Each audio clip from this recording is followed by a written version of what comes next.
A peaceful flight from New York to London was suddenly disrupted when a pregnant woman collapsed in pain, gasping for air. Panic spread through the cabin as flight attendants urgently called for a doctor, but no one stood up. In the middle of the chaos, a poor black teenager quietly stepped forward. Calm and focused, he helped the woman using the medical knowledge he had taught himself. What he didn't know was that his brave act would not only save 2 lives, but also change his own forever. Before we go back, let us know where you're watching from and subscribe, because tomorrow I've got something extra special for you.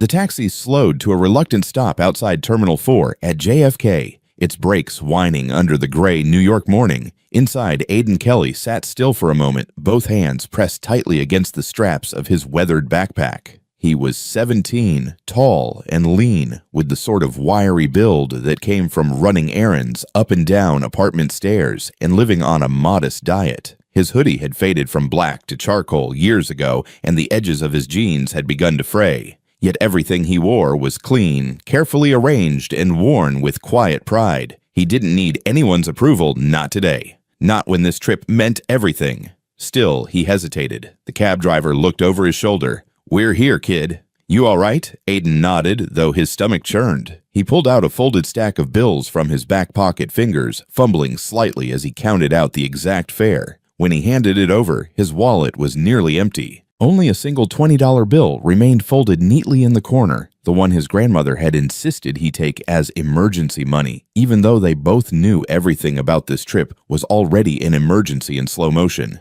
He stepped out into the cold. The air hit him hard, colder than he'd expected. He looked up at the terminal. It was massive, sterile, and intimidating. Travelers flowed in and out like streams of water, dragging pristine luggage, talking into AirPods, checking boarding passes on sleek phones. Aiden slung his backpack onto his shoulder and stood there for a beat, the wind tugging at his sleeves, before turning to the trunk and pulling out the small rolling suitcase he had borrowed from a neighbor down the hall. One wheel stuck, forcing him to drag it sideways. That morning, his grandmother, Helen Kelly, had straightened his collar with those same hands that now struggled to thread needles. She was 73, tough as stone, and tethered to an oxygen tank. Her voice rasped when she spoke, but her conviction hadn't wavered for a second when she told him, "You're gonna walk in that room, baby, and make them see what I always seen in you. Doesn't matter what they expect when they look at you. You're there to remind them they were wrong." He had nodded, but hadn't said what he wanted to. That he was scared. That he'd never left New York. That flying felt like a leap too wide for someone who'd spent his life making do. He'd practiced saying thank you in a British accent the night before, then laughed at himself and stopped. Now, standing in the swirling chaos of one of the world's busiest airports, he felt like a single thread in a massive machine. He reached into his pocket and unfolded his boarding pass. Flight to London Heathrow. Global Future Medics Interview Program, Terminal 4, Gate B32.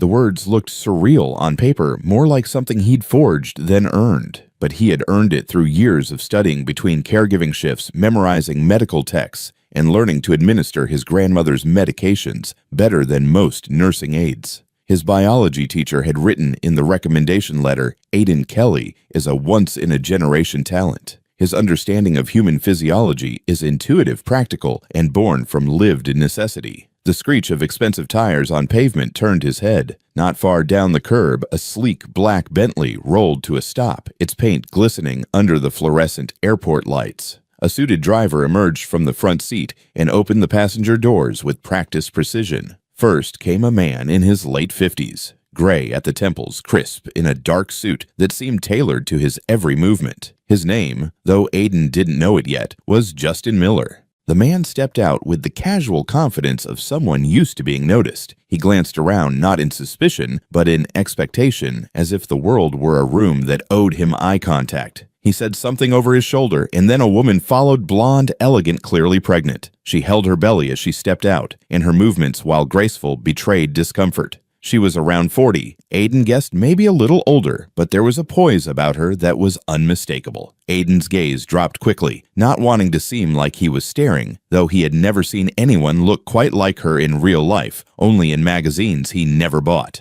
Airport staff appeared almost instantly. A smiling representative in a navy vest approached the couple with outstretched hands. "Mr. and Mrs. Miller, welcome.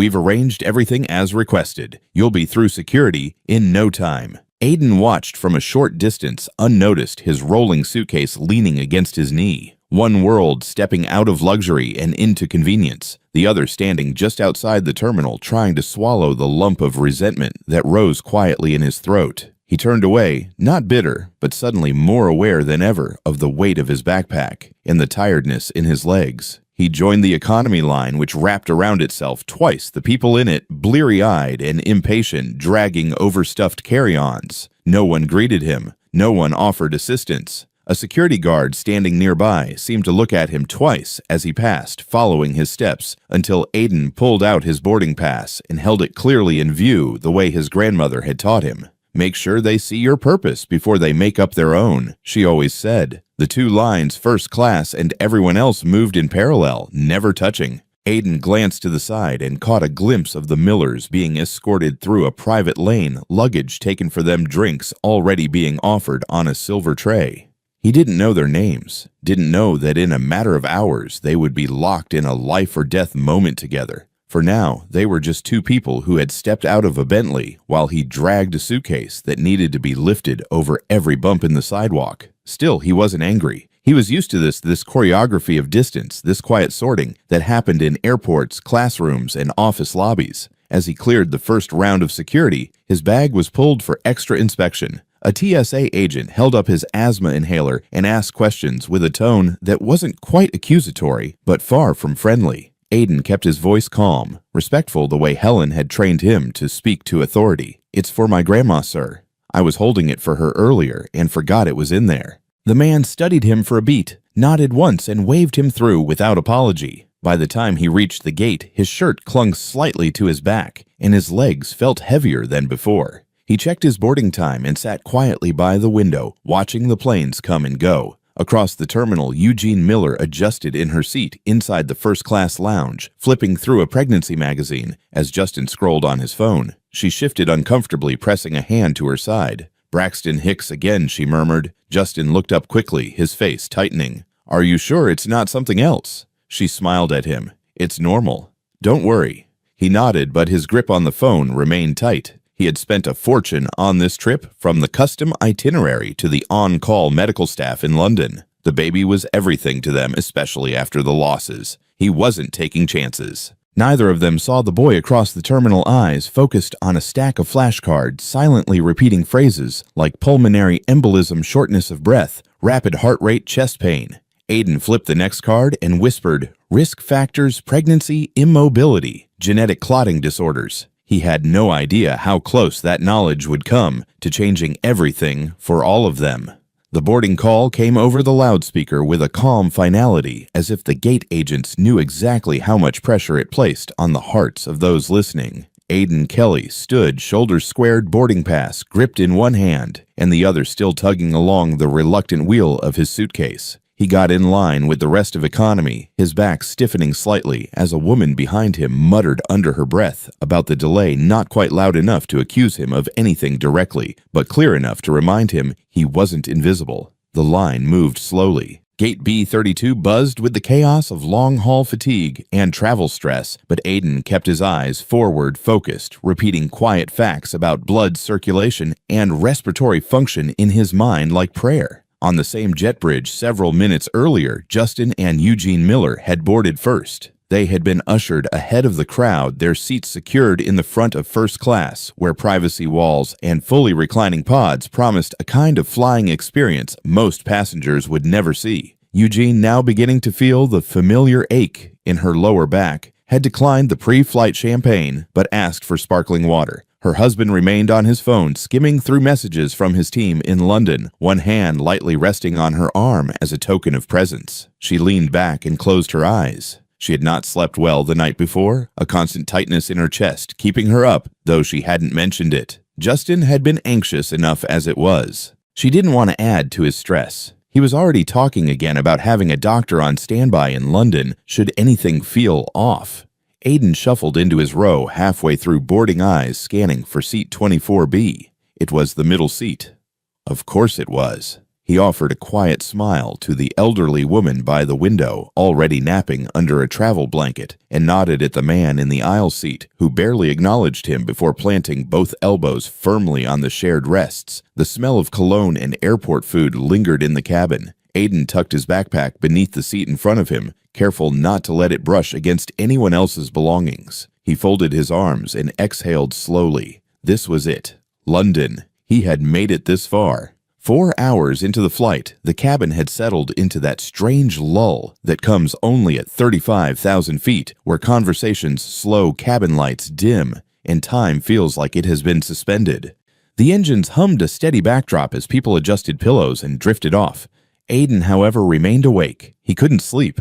Not from anxiety exactly, but from the buzz of anticipation and responsibility. He had an interview tomorrow morning with a program that could alter the course of his entire life. He had read every line on their website, watched every video they posted online. They picked 50 students a year, 50 from across the world, and he was one of them. Or at least he would be if he made the right impression. Unable to stay still any longer, Aiden carefully excused himself from his seat, muttering apologies as he stepped past the dozing man beside him. He walked quietly to the rear galley, stretched his legs, and leaned against the wall, flipping through a few flashcards he kept in his hoodie pocket. Symptoms of pulmonary embolism, risk factors for clotting, indicators of respiratory distress. He whispered them to himself almost like affirmations. From behind a curtain, a flight attendant emerged. She was older, maybe in her 50s, with soft gray curls tucked neatly under her hat. Her name tag read Veronica. "You look wide awake," she said with a kind smile. Aiden looked up a little startled. "Yes, ma'am. First time flying. Hard to shut my brain off, I guess." "Where you headed?" she asked, pulling cups from the drawer. "London. Got an interview. A medical program for high school students." She paused. "That's impressive. You must be smart." He shrugged, eyes dropping. "I study a lot, mostly at night." Veronica looked at him differently then, not with pity or surprise, but with a kind of recognition. "Well, I hope they see what they need to see in you." Before he could respond, a call light blinked on her panel. "First class." She sighed. "Duty calls. Good luck, sweetheart." Then she was gone. He stood there a moment longer, feeling the strange warmth of encouragement in a place where he expected only to be tolerated. Then slowly he returned to his seat. In the front of the plane, Eugene Miller shifted in her pod, trying to stretch. The pressure in her chest had returned, not sharp, but growing. She took a sip of water, then placed the cup down. Her legs felt heavy. Her fingers tingled slightly. She pressed a hand against her ribcage. Something wasn't right. "Justin," she whispered. Her husband looked up immediately. "What is it? I'm having trouble breathing." Justin pressed the call button without hesitation. A few rows behind Veronica answered the chime. "She can't breathe," Justin said, his voice sharper now. "Get someone. Get help." Veronica moved quickly, checking Eugene's pulse and oxygen levels with the small device she kept clipped to her belt. The numbers weren't good. "We're going to see if there's a doctor on board," she said, her calm voice betrayed only slightly by the urgency in her eyes. A minute later, the announcement came. "If there is a doctor or medical professional on board, please notify a flight attendant immediately." Back in row 24, Aiden sat up. He had caught pieces of what was happening. Breathing problems. Pregnant woman. First class. His thoughts accelerated. Chest pain, shortness of breath, pregnancy. Could it be a pulmonary embolism? His chest tightened. He had seen this before. Helen, his grandmother, had almost died from one. He hesitated. What if he was wrong? What if they wouldn't listen? Another flight attendant hurried past, medical kit in hand. Aiden stood up. "I think I might know what's happening," he said. The attendant turned to him. "We need a medical professional. Please remain seated. But if she's pregnant, and she can't breathe, and she has chest pain that could be a clot, that could be a pulmonary embolism." Something in his voice made her pause. Not confidence exactly, but clarity. "What makes you say that my grandmother had one? I took care of her. I've studied this. Please just let me talk to the crew up front." Veronica appeared again. She looked at Aiden, recognition flickering across her face. "Come with me," she said. When they reached first class, Justin turned immediately. "Who is this?" he demanded. Veronica didn't answer directly. "He believes he may know what's happening. There is no doctor on board." Justin's face contorted. "You brought a teenager up here." Aiden took a deep breath. "Sir, I think your wife may be experiencing a pulmonary embolism. Her symptoms line up. Pregnancy increases risk. Air travel increases risk. If we don't act now, it could get worse." Eugene tried to speak, but could only gasp. Her fingers gripped Justin's arm. "Please," she whispered. Veronica turned to Aiden. "What do we need to do?" "Get her on oxygen. Elevate her legs. If you have aspirin, she needs one now. If you have anticoagulant injections, check the kit. We need to stabilize her until we land." Justin stood motionless, caught between fear and disbelief. He looked at his wife, then at Aiden, and finally stepped aside. Veronica acted quickly, following Aiden's directions. Eugene's breathing slowed slightly. The oxygen helped. The aspirin went down with sips of water. "We're going to divert," Veronica told the captain. "Nearest hospital is in Dublin."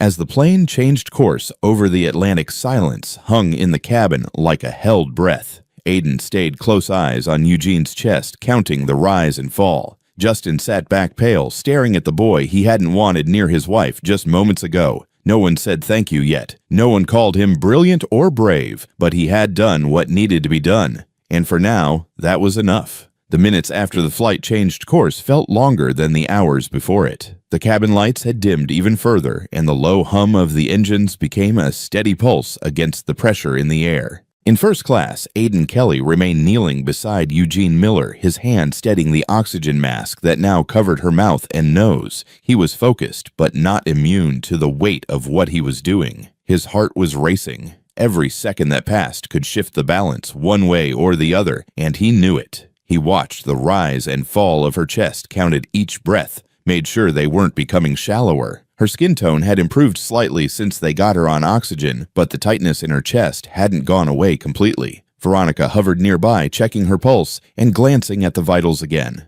She didn't say anything out loud, but her eyes met Aiden's for a beat, and in that look there was both caution and something close to respect. Justin Miller stood a few feet away, arms crossed, jaw tight, his eyes fixed on his wife. He wasn't speaking. Not anymore. He had moved past outrage and into something quieter but deeper fear and confusion. He had always been a man of control, a man who believed solutions could be bought, arranged, or negotiated. But at that moment, watching a teenager in a hoodie monitor his wife's breathing, he had no words. He still didn't know who Aiden really was or where he had come from, but he couldn't deny that the boy had done something no one else on that plane could. He had shown up when no one else did. Eugene opened her eyes halfway. Her voice was muffled beneath the mask, but clear enough to be understood. "Still here." Aiden smiled softly. "I'm not going anywhere until you land safely, ma'am. You're doing great. Keep breathing slowly. We're getting you help."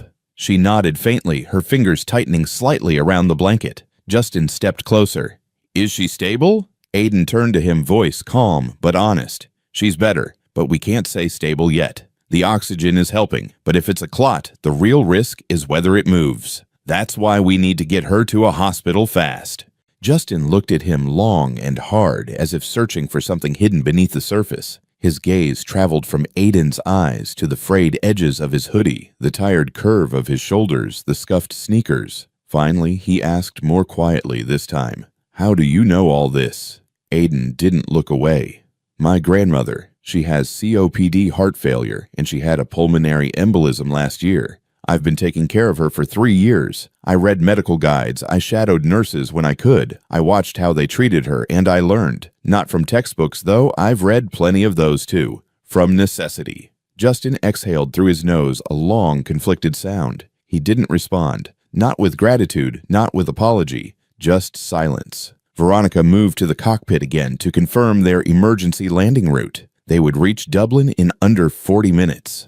As the plane began its gradual descent, Aiden remained at Eugene's side. He adjusted the blanket over her legs to keep her warm and checked the oxygen flow one more time. The medical kit didn't have injectable anticoagulants, but the aspirin might have slowed the clot's growth. That, combined with her position and oxygen, was the best they could do for now. He thought of Helen, how she had gasped for air that night in their apartment, how the paramedics had praised him for acting quickly, how she had squeezed his hand afterward saying, "You saved me, baby. I'm still here because you knew." This wasn't the same, but it felt just as urgent. He wasn't supposed to be here. He wasn't supposed to be in first class. He wasn't supposed to be the one leading care, but none of that mattered now. It never had. He had acted, and no one else had. The voice of the captain came over the intercom, steady but firm. "Ladies and gentlemen, we will be making an unscheduled landing in Dublin. Medical personnel will meet the aircraft upon arrival. Please remain in your seats as we begin our descent." A few murmurs rippled through the cabin. Most passengers still had no idea what had happened. In the back, people stirred from naps, puzzled but calm. Aiden could feel the subtle shift in cabin pressure. The landing was coming. As the wheels touched down, a muted cheer echoed from a few rows behind. The plane rolled forward, then slowed. The engines groaned as the brakes engaged. A voice from the front announced the arrival once more and gave instructions for the medical team to board first. The doors opened quickly. Paramedics with equipment rushed on board. One of them, a tall man with glasses and an Irish accent, leaned over Eugene, checking her vitals and oxygen stats. He glanced up at Veronica. She was given aspirin. Veronica nodded and pointed to Aiden. He gave the call. Said it was a likely pulmonary embolism. He insisted on the oxygen and leg elevation. The medic looked at Aiden, surprised. "Well done. That probably made the difference." They carefully lifted Eugene onto a stretcher. Her eyes searched for Aiden as they moved her. He stepped forward, slightly offering a soft wave. She nodded at him. Her mouth moved, forming a quiet "thank you" behind the mask. Justin followed close behind, but paused. He turned to Aiden, face unreadable. For a moment, it seemed like he might say something, but instead he simply nodded, a small, tight gesture. Then he was gone. Aiden stood alone in the quiet first-class cabin, the hum of the plane filling the space where words should have been. Veronica approached. "You okay?" He shrugged, exhaustion settling into his bones. "I think so." "You did good, kid. Real good."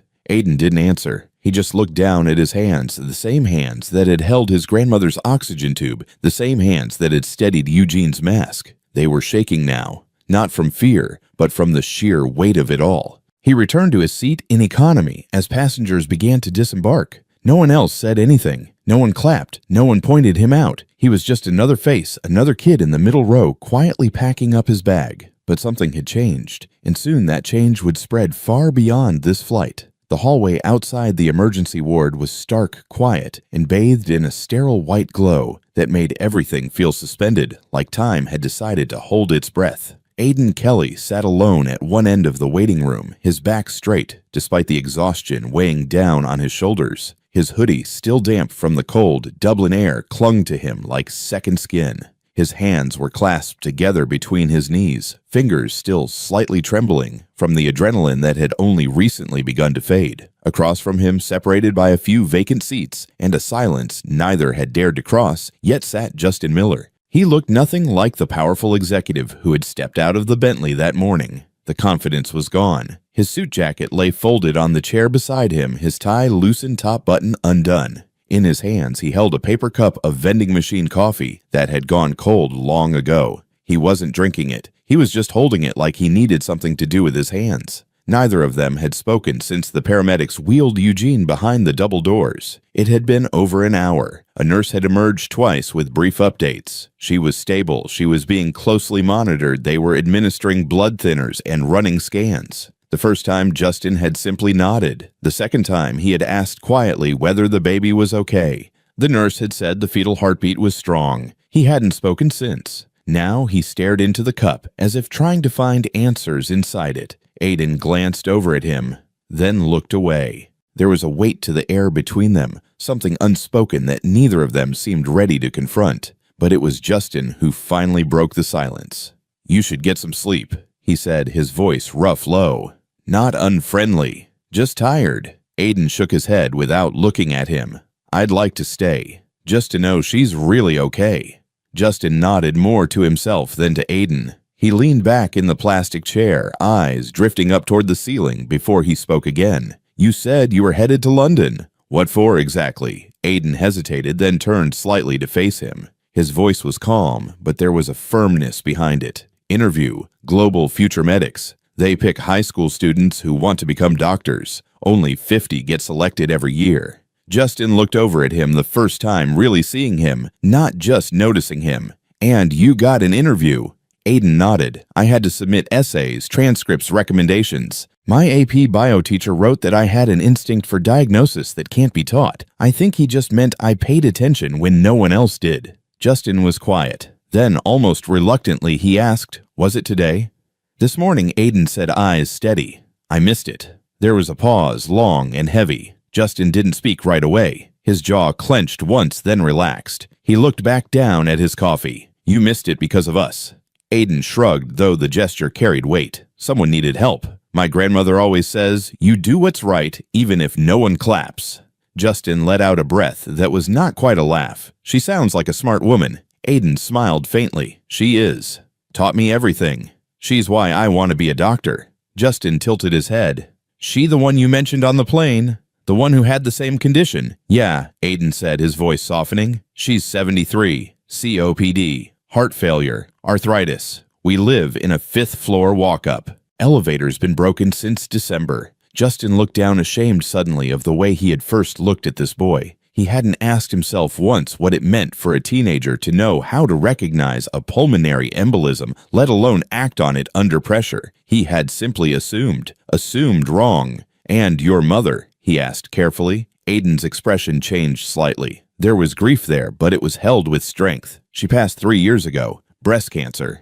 I started reading medical books after she was diagnosed. At first, it was just to understand. Then it became something else." Justin leaned forward, elbows on knees. "You taught yourself medicine to care for the people you love." Aiden nodded. "Didn't really have a choice." For a while, neither spoke. The hallway was quiet except for the occasional beeping from monitors behind closed doors. Justin felt something shift inside him, slow, but undeniable. It wasn't guilt exactly. It was recognition. He had spent a lifetime in boardrooms talking about impact, about equity, about giving back. But he had never really met someone like Aiden, never sat this close to someone whose brilliance had come not from access, but from necessity. He wasn't sure what to say, so he didn't say anything. Eventually, the same nurse from earlier returned. "Mr. Miller," she said gently, "your wife is asking for you. She's stable and alert. We're keeping her for at least 24 hours for observation." Justin stood up quickly. He hesitated for a second, then looked at Aiden.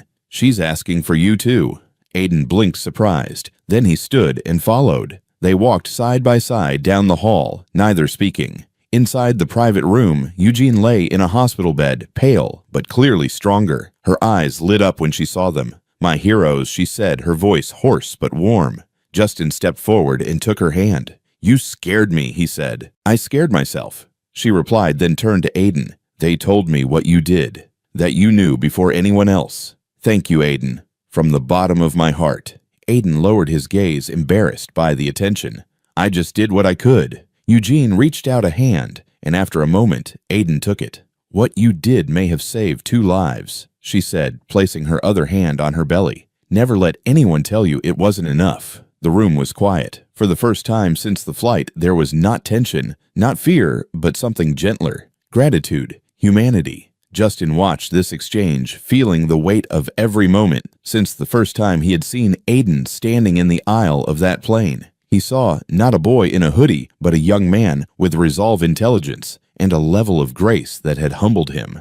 As Eugene drifted back to sleep, Aiden stepped out to make a call to his grandmother. Justin remained in the chair by her bedside, holding her hand and thinking of everything he still had to make right. And for the first time in years, he didn't think of that in terms of money. He thought of it in terms of people. The morning light outside the hotel cafe was pale and quiet, filtering through large windows that looked out onto a narrow Dublin street, still damp from the previous night's rain. Inside, the space was modest, not the kind of place someone like Justin Miller would normally choose to have coffee, but nothing about the last 24 hours had been normal. He sat at a small table near the back, one hand around a warm ceramic mug, the other resting on his knee, occasionally tapping, as if trying to move time along. He hadn't slept much. Eugene was still in the hospital stable under close observation. The baby, as the doctors reassured him again and again, was fine, safe. And yet he couldn't bring himself to feel settled. Not yet. Not until something inside him had been addressed, something that went beyond medical charts and flight logs. Across from him sat Aiden Kelly. His hoodie was cleaner than it had been the night before.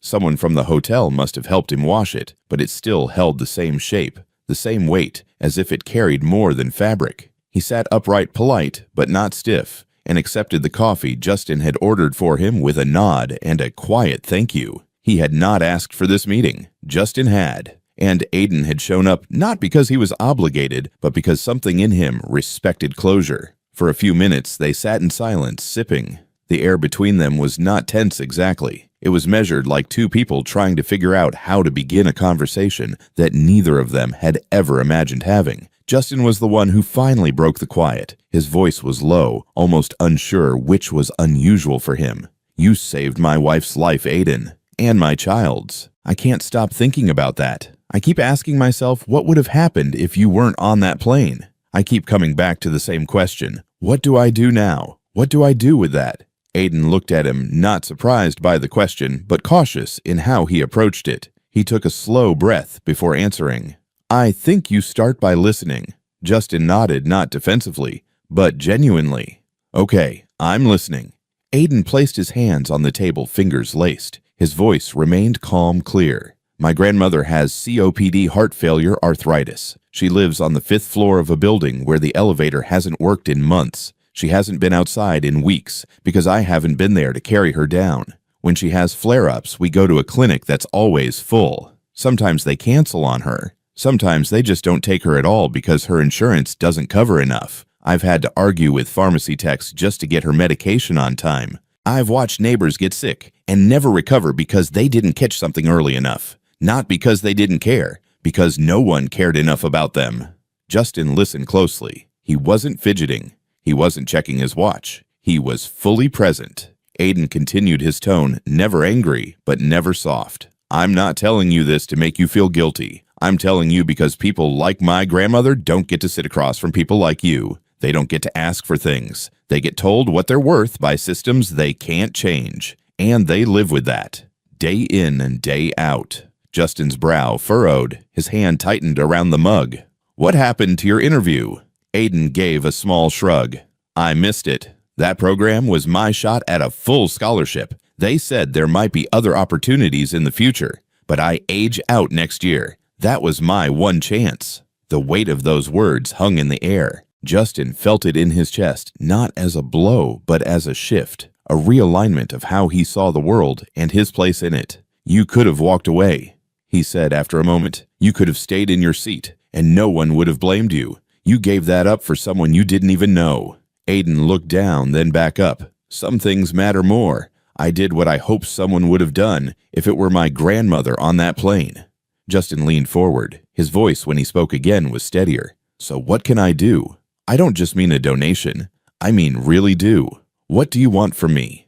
Aiden met his gaze, eyes steady. "Help my grandmother get the care she needs. But more than that, help the others like her. Help the people in our community who keep getting passed over. It's not just about money. It's about access, staffing clinics, getting the right meds into the right hands, making sure people aren't dying because no one gave them a chance."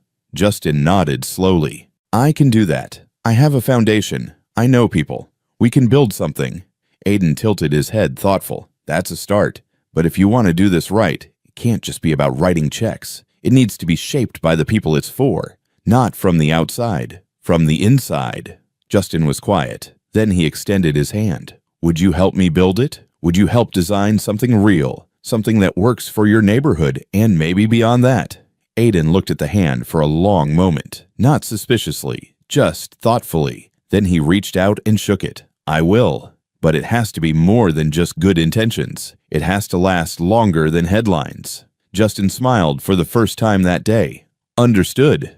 They sat there a little longer, two men from different worlds suddenly not so far apart. Outside the cafe window, the city went about its quiet routines. But something had shifted. A connection had been made. Not one of debt, but of shared responsibility. Detroit in late winter was gray in a way that pressed against the skin, like the city itself was holding its breath. The buildings looked tired, brick facades cracked with time. Windows were patched with plastic sheeting. Salt stained the edges of sidewalks that had seen too many freeze-thaw cycles. And yet, despite the wear and the weight, there was motion. People moved, kids played, groceries were carried. Conversations happened on stoops and in hallways. Life never stopped, even if the infrastructure did. Justin Miller sat in the back seat of a ride-share sedan, watching the neighborhood pass by through tinted glass. Eugene sat beside him, her hand resting gently on her belly, which now pushed prominently against the front of her coat. She was quiet, alert, her eyes scanning the streets like she was studying something unfamiliar but important. Aiden had given them the address. He hadn't oversold or undersold anything.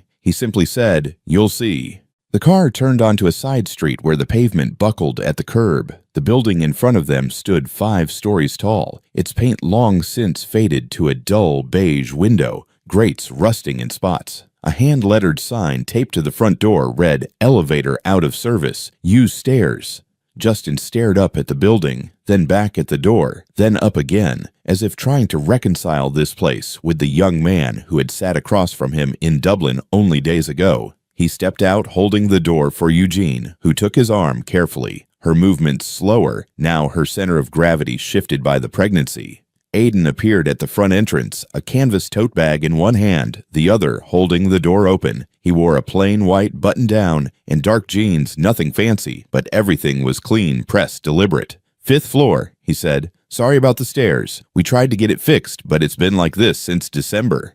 Justin nodded, already slightly winded after 2 flights. He insisted on carrying the gift baskets they had brought, one of fruit, one of teas, and fresh baked goods from a local shop Eugene loved. It was the least they could do.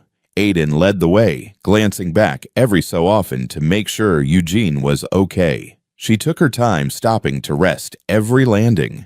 When they finally reached the top, Aiden knocked lightly before opening the apartment door. Inside, the space was small but spotless. The walls were lined with framed photos, some faded with age, others recent. A young Aiden grinning in oversized clothes, a woman in a nurse's uniform, a graduation photo with a borrowed cap and gown. In the center of the living room, seated in a floral armchair with an oxygen tube running beneath her nose, sat Helen Kelly. She wore a pale blue dress that had been carefully ironed and a cardigan that had seen better days, but had clearly been chosen with pride. Her hair was pulled back tight, her eyes sharp. She didn't rise when they entered. She didn't need to.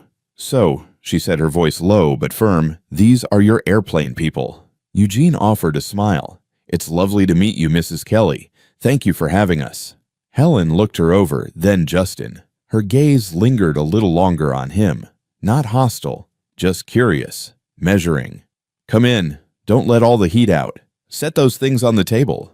They did as instructed. The apartment smelled of cornbread, slow-cooked greens, and something sweet baking in the oven. Aiden moved into the kitchen to check on things, giving the 3 adults space. Helen gestured to the sofa. "Sit. I can't hear you standing." Justin sat his posture straighter than usual. Eugene beside him, hands folded. Helen folded hers in her lap. "My grandson tells me you want to help. He tells me you're different, but you'll understand I don't take kindly to big talk. I've seen promises come and go in this neighborhood like weather patterns. Nice when it shows up, cold when it leaves." Justin nodded slowly.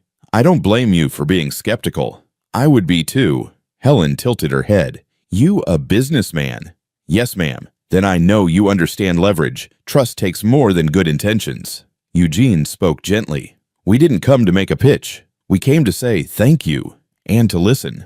That earned a slight softening. Helen looked toward the kitchen. "He's a good boy. Been old since he was 10. Hasn't had a childhood worth naming, not since his mama passed. You know what that kind of pressure does to a young man, makes him either angry or wise. Sometimes both." Aiden reappeared with a tray of iced tea and cornbread. "Grandma insists we eat something first. Then you can talk shop." They shared a meal at the small dining table, barely large enough for 4. The food was rich, warm, comforting. No one rushed. Helen served second helpings before anyone could protest. Conversation shifted to easier topics, favorite dishes, how Eugene was feeling the oddity of Icelandic hospitals. Laughter came carefully at first, then more freely. After the plates were cleared, Aiden poured tea and returned to his seat. Helen looked to Justin. "All right, now tell me, what are you really thinking? What do you want from him?" Justin took a breath. "I don't want anything from him. I want to support him. Learn from him if he'll allow it." Helen raised an eyebrow. "You expect me to believe a man like you just woke up one day and decided to care about our side of the tracks?" "No, ma'am," Justin said carefully. "I think I just stopped pretending I didn't live near the tracks. That flight made it hard to ignore the truth." Helen studied him, then looked at Aiden. "And what do you want, baby?" Aiden sat quietly for a moment. Then he said, "Opportunity, not just for me, for others like me." For the people who raised me, fed me, prayed over me. I want care that doesn't depend on your zip code. Doctors who look like their patients. Clinics that don't feel like punishment. Justin nodded. We want to help fund a program. A real one. Community-based. Designed by the people it serves. With your voice leading it. Helen leaned back processing. She wasn't quick to praise, but she nodded once slowly. Then you start here. With this building. 5th floor. No elevator. A doctor can't help if a patient can't reach them. Eugene reached out, placing a hand gently on Helen's. We want to earn your trust, not buy it. The older woman nodded again, this time with a hint of something warmer. Then let's see what you're made of. You two survived that plane ride. This neighborhood'll test you harder. Outside, the wind picked up, but inside that apartment, a foundation was laid. Not of charity, not of pity, but of shared purpose. It was the beginning of something neither side had expected and exactly what both sides needed. The snow had melted in patches across the sidewalks of Detroit, leaving behind gray puddles and streaks of salt on the concrete. But inside the small community cafe, just 2 blocks from Aiden's apartment, the air was warm with the smell of fresh coffee and something sweet baking in the back. Aiden sat across from Justin Miller at a corner table by the window, a simple laminated menu between them that neither of them had touched. Outside, the city moved in slow rhythms, delivery trucks, kids walking home from school, someone selling oranges from a crate, but inside, a different kind of shift was taking place. Justin had come with something in his hands, a folder, neatly labeled, the pages inside crisp and professionally designed. But he hadn't opened it yet. He had set it on the table gently, like something that needed permission to exist. Aiden didn't reach for it. He looked at Justin, calm, clear-eyed, not defensive, not eager, just present. I want to help, Justin said finally, his voice quiet but deliberate, but not with the usual model. I'm not here to build a clinic with your name engraved on a wall and call it impact. That's not what this is. Aiden studied him for a moment, then leaned back slightly, his hands folded. Okay, then what is it? Justin opened the folder and turned it toward Aiden, sliding it across the table without pushing. Inside were early outlines of a proposal, resources, a preliminary budget, site options for a community health center. This is a start. We've got the means to do something long-term. Not a pop-up, not a tax write-off, something real. Aiden didn't glance at the documents right away. Instead, he kept his eyes on Justin. You've got experience running foundations. I'm sure your team can build a nice-looking center. But how do you plan to make it matter? Justin nodded slowly. That's why I'm here, to ask and to listen. Aiden finally opened the folder and skimmed the first page. He didn't linger on the branding or the sleek design. His voice was steady when he spoke again. Then, here's what has to be true from day one. First, this can't be a Miller Foundation signature project. It can't be about headlines or legacy. If it works, it needs to work because the people here built it, because it's run by them, trusted by them, and serves them. Justin nodded, understood. Second, Aiden continued, the board, or whatever governance structure you use, it needs to include residents. Not one token seat, not afterthoughts. They need to have power in the room from the beginning. Justin's expression didn't change, but his posture straightened, as if something about the conversation had shifted into something more concrete. That makes sense. Keep going. Third, Aiden said, tapping the proposal. Once, no promotional campaigns using our pain. No drone shots of broken buildings cut with clips of smiling donors. No tragedy reels. This isn't charity porn. This is healthcare and dignity. Justin almost smiled, not out of amusement, but out of recognition.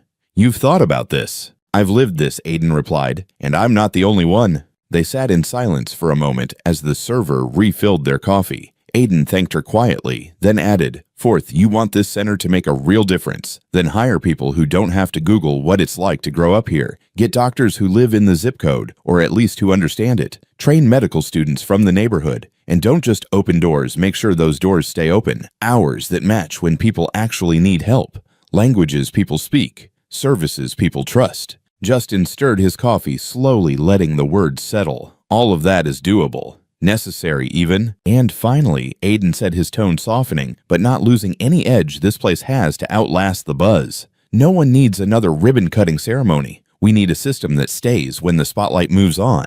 Justin nodded, this time more firmly. You'll be part of it, not just as a face, but as a leader. Paid, respected. You'll have say over the vision, the hiring, the standards. You'll shape the program with us. Aiden didn't answer right away. He looked out the window for a long moment. A young boy was helping his mother carry groceries up the cracked steps of their building. A man in a mechanic's jacket waved to a passing bus. The rhythm of life here was unpolished but constant. When he turned back, there was something settled in his eyes. Then let's do it. But we do it right. The handshake across the table wasn't ceremonial. It was quiet, firm, real. Neither of them looked around for approval. There was no applause, just agreement. Weeks later, in a small rented office with secondhand furniture and a whiteboard covered in community feedback, Aiden sat beside a local nurse practitioner and a housing organizer discussing how transportation vouchers might help elderly patients make their appointments on time.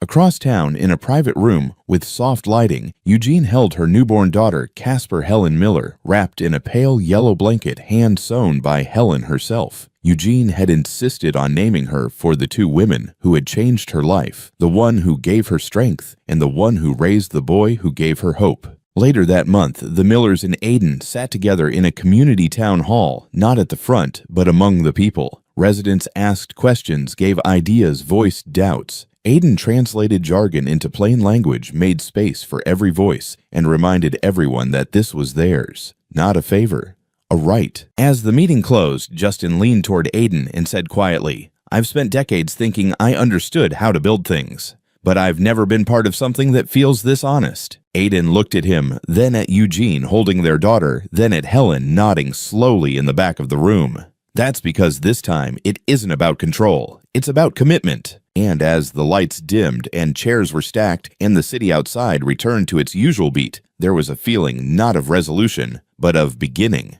A promise not made in speeches but in shared labor. Something earned, something shared, something real. The clinic's doors opened at 8 on a gray Tuesday morning without a ribbon-cutting ceremony or camera crews. There were no podiums or oversized checks, no celebrities or speeches, just a handwritten sign taped to the glass door that read, "Welcome. We're open.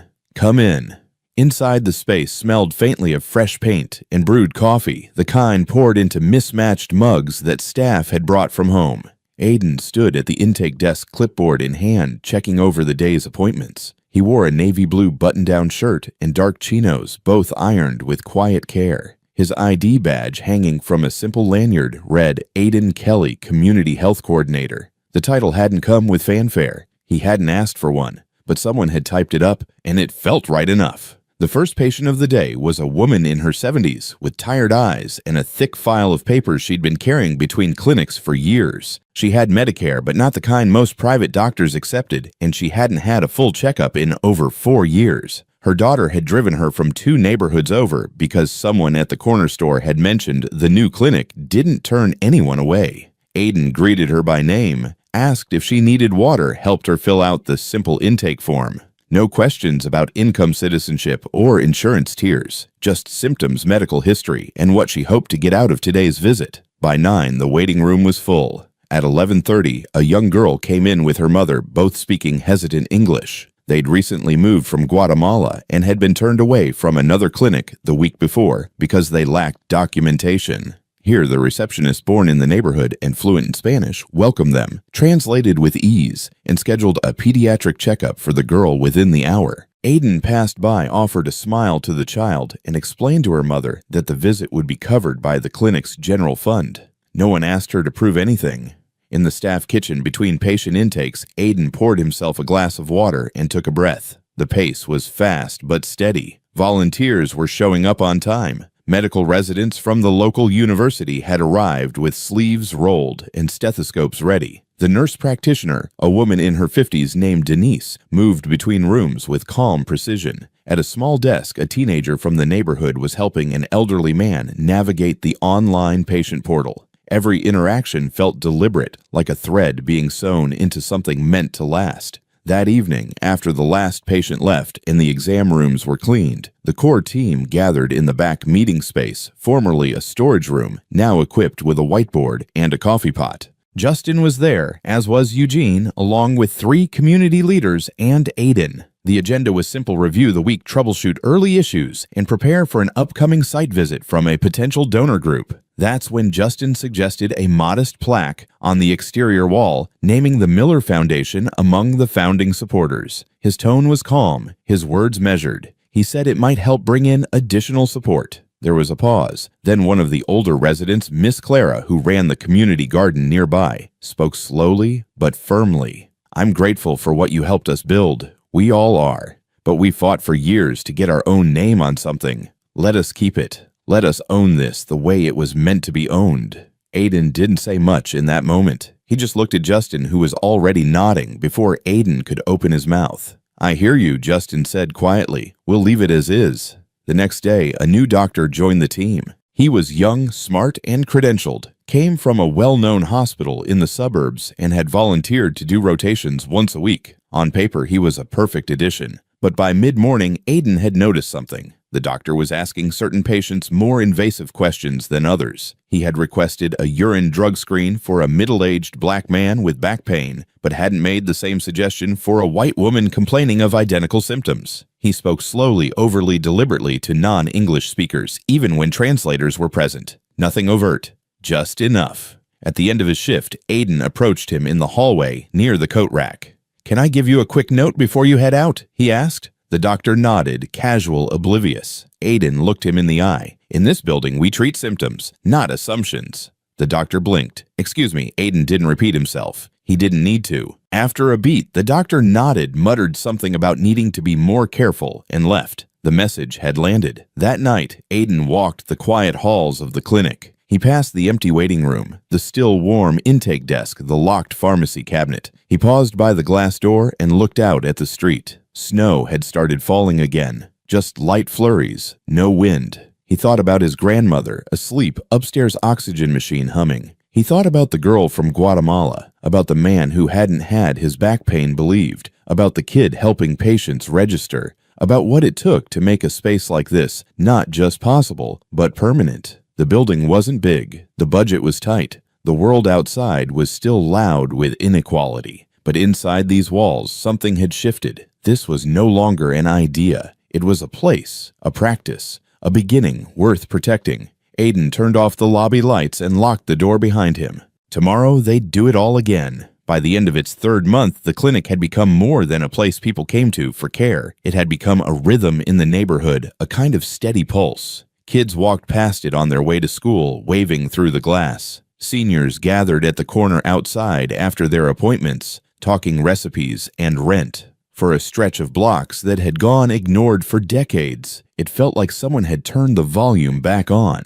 The local paper had done a feature. Then a city councilman stopped by unannounced just to look around. And not long after that, the Foundation for Scalable Care, a national health equity organization backed by several large donors, requested a meeting. They came in clean suits with warm smiles and carefully worded admiration. They'd read the impact report. They'd watched the interview Aiden had given last month, reluctantly quietly seated in a worn clinic chair, and they spoke of him like he was a new kind of leader. They had ideas, they had funding, they had a vision. They wanted to replicate the model across 7 cities, beginning immediately. The proposal was generous, full operational support, hiring infrastructure, nationwide PR. All they asked in return was integration. They wanted consistency, centralization, a single brand for all sites, one name, one board, one guiding hand. Justin sat across from Aiden at a long table in a borrowed conference room, the documents laid out between them, crisp and bound. Eugene sat to the side, listening. She didn't speak much, but her eyes were sharp. Aiden's fingers rested lightly on the proposal. He didn't open it. Not yet. "What happens to our board?" he asked. "They'd be invited to advise," one of the representatives said. "But final decisions would come from a centralized team. Streamlined. It helps with accountability, and hiring still local if approved by standards. We'd have to vet candidates. And the name?" The woman smiled gently. "Unified branding. It's how we build trust at scale."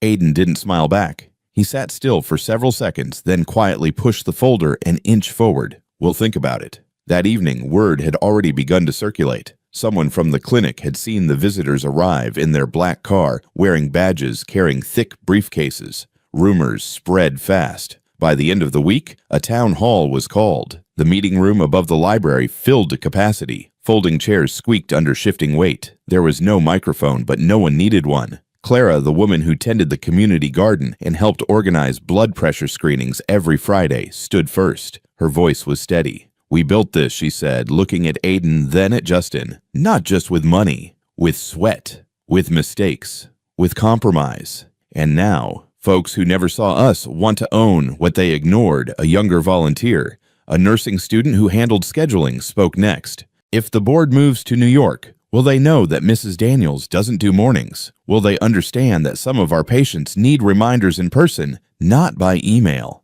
Justin tried to clarify. He talked about growth, about impact. "We could help thousands more," he said. "This could be the start of something much larger." His voice was calm, reasonable, but he felt something in the room harden against the words.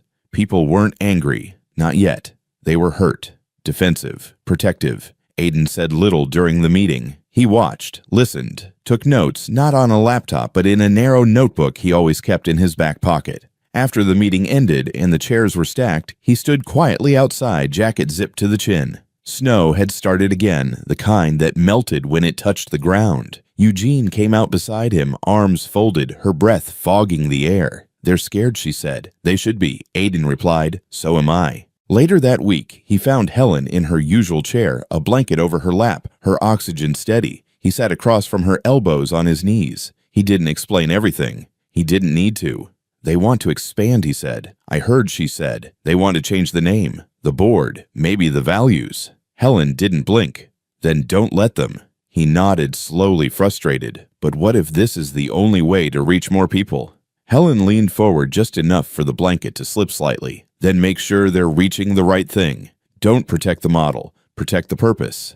Aiden breathed out through his nose, long and slow. "I don't know how to do both." "You do," she said. "You're just scared you won't be allowed to."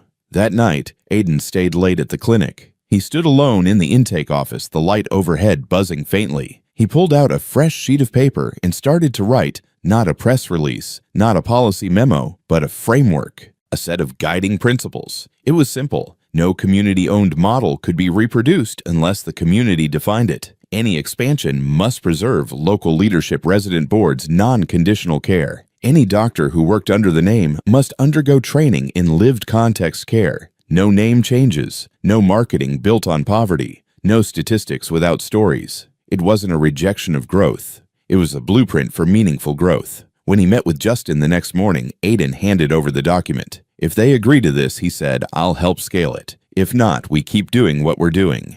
"Here." Justin read through it slowly. When he finished, he looked up. There was no surprise in his eyes, just respect, and perhaps relief. "You've written what I should have known to ask."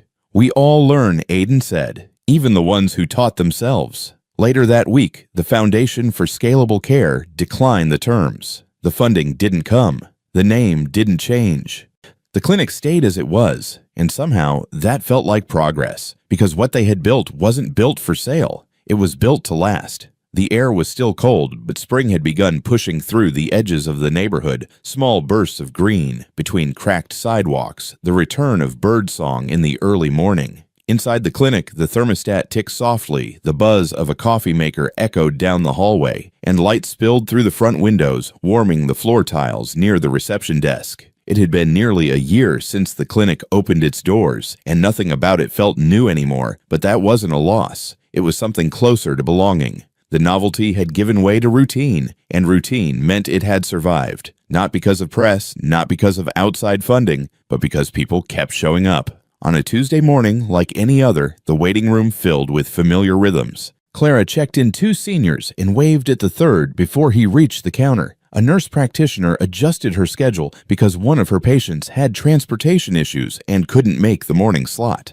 A young intern from the neighborhood who had once sat in the clinic's very first teen medical mentorship group now wore a white coat with her name stitched above the pocket. Her mother had come in that week just to take a photo. Aiden walked the halls with a clipboard and a pen tucked behind his ear, not as a boss, not as a founder, but as a piece of the system that ran on shared trust. He paused to help adjust a patient's walker, offered to grab a granola bar for a diabetic client whose blood sugar had dropped during intake, and nodded at a volunteer coordinating translation for a family from Yemen.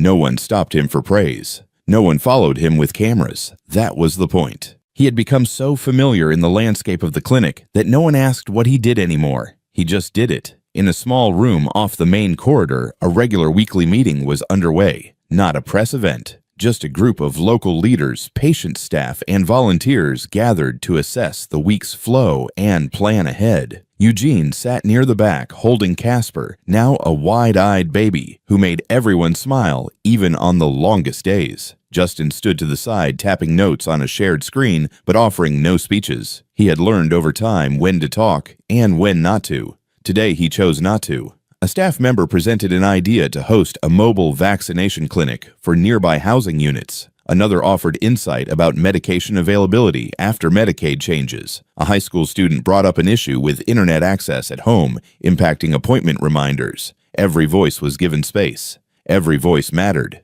After the meeting ended, the room emptied slowly. Casper fussed in Eugene's arms, then settled. Helen had come to the clinic that day too, in her wheelchair oxygen tank in tow, guided by one of the newer volunteers who had learned exactly how to lift it over the sidewalk crack outside. She sat watching from the hallway as the team packed up. Her eyes moved from face to face, some old, some new, some who had once come as patients, and now stayed as part of the staff. Aiden noticed her and came over. "You good?" he asked, crouching down slightly to meet her gaze. Helen didn't answer right away. She studied him the way she always had, like she could see the version of him from every age at once. "I used to pray," she said quietly, "that the world would see you, that they'd stop looking past you. But now I pray they see what you helped build, and that they protect it even when you're not in the room." Aiden looked down for a moment, the edges of emotion surfacing in his chest. When he looked back up, his voice was steady. "It's not perfect." "No," Helen replied, "but it's yours. And theirs. And that makes it enough." That night, Aiden stayed late to walk through each room one more time. He ran his hand along the countertop in exam room 2. He checked the label printer in the intake area. He scribbled a note on the dry erase board to remind someone about ordering gloves. Outside, the streetlights flickered to life. Kids passed on bikes. A mother pushed a stroller slowly past the front window. She didn't look in. She didn't need to.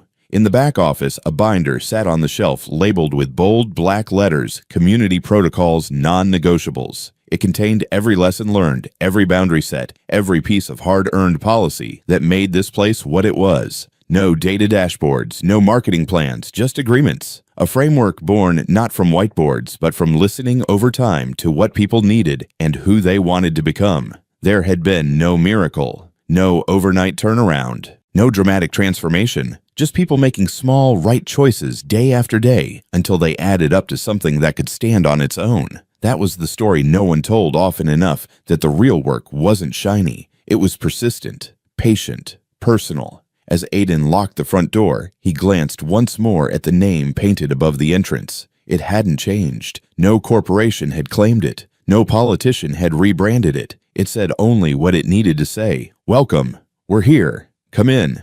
And as the lights went off one by one, there was no applause, just the quiet of a place that was still standing, because people believed it should. Thank you for staying with us through this true life journey, a story not about miracles, but about people choosing what's right one quiet act at a time. If this heartwarming story moved you, we invite you to share how it made you feel in the comments, and join us next time for more real human stories that matter. Join us to share meaningful stories by hitting the like and subscribe buttons.